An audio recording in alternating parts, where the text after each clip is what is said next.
name's Fox. I got first at a regional in Orange, Australia.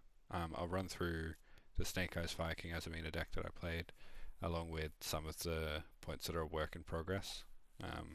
The deck is not 100% complete, but I'll point out what my thoughts are and stuff with the incomplete parts.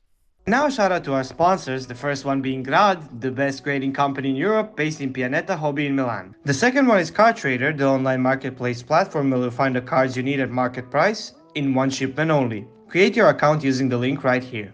The third one, Game to Collect, is one of the top Italian sellers on the market, specializing in high-rarity American cards, code format, and misprints. They also collect your cards up to 85% of their value. Next one is Magician Circle, a local store in Trieste specialized in sealed and custom products. They also host events for all TCGs. Then shout out to GameLover, your favorite place based in Crema, where you can eat, play card games, table games, and also video games. Next we got ALIANDY, your go-to place in San Giovanni Lupatotto, where you can find mangas, comics, board games, singles, and tournaments for all TCGs. Then a shout out to Planet Fun, the best place to go in Rovato for weekly tournaments for all TCGs. Last local store we have is Gamerland, based in ABBIATEGRASso, Lombardy's best shop to buy singles, sealed, and play weekly tournaments. Then we have CHAPA'S Playmats. They produce amazing custom playmat that may have your own image on them. Last but not least, we have Dragon Ink. They produce our official PA jerseys and cloth mats. All their links are in the description down below, so don't forget to check them out. So starting with the Snake Eyes cards, it's pretty standard on a heavier lineup. The deck has been built for being side deck, so I've seen some people cutting down a lot of these, going as low as just one bonfire and no oak, but I think game 1 engine is fine, and you can side it out for game 2, 3 as you need to. It makes the deck a lot more flexible with side patterns. Then the Sinful Spoils engine, yeah, just 2 witch. These are redundant if you draw multiples, so it's better to draw Sinful Spoils, although witch is better if it gets interrupted going second, because this gives you a body, whereas deception does not, so something to consider if you're choosing between playing more deception or more witch. Fire King engine is as close to max as is reasonable.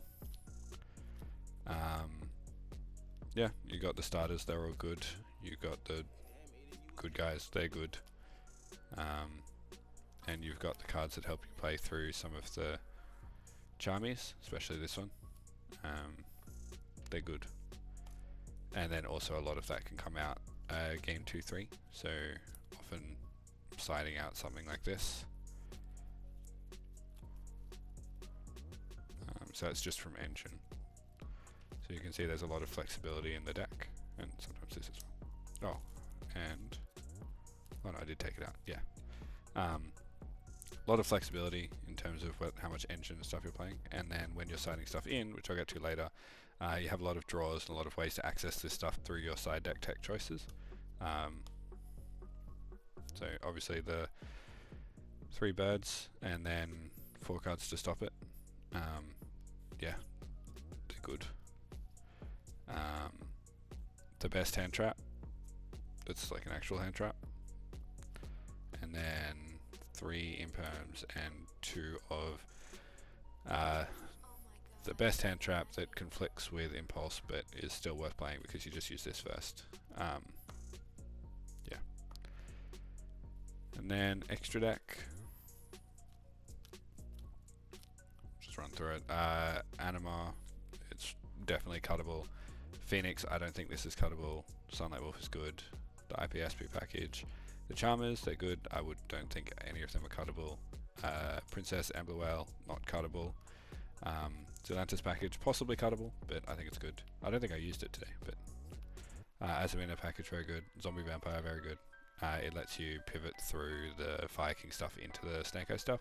Really good the more Snake Eyes there is in the tournament as well, so something to consider. 3 Retaliating Sea, it's good, not mandatory. It can be something else if you want it to be. 3 Perulia, that's mandatory in the side. So that side pattern I was talking about before,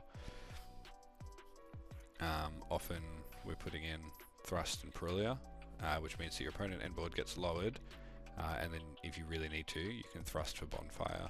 So you go from 3 copies to kind of 4 copies, although it's not a starter, but should be fine.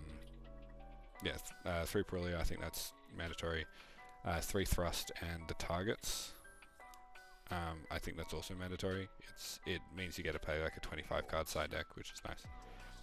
Another D barrier just to help beat 10 Pi because they're scary, and another skill drain to go first and to beat 10 Pi.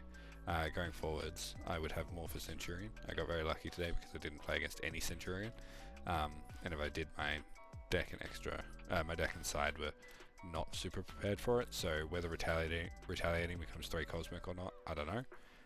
Or if I find somewhere in the middle, but I definitely want to put Cosmic in there somewhere to help answer that.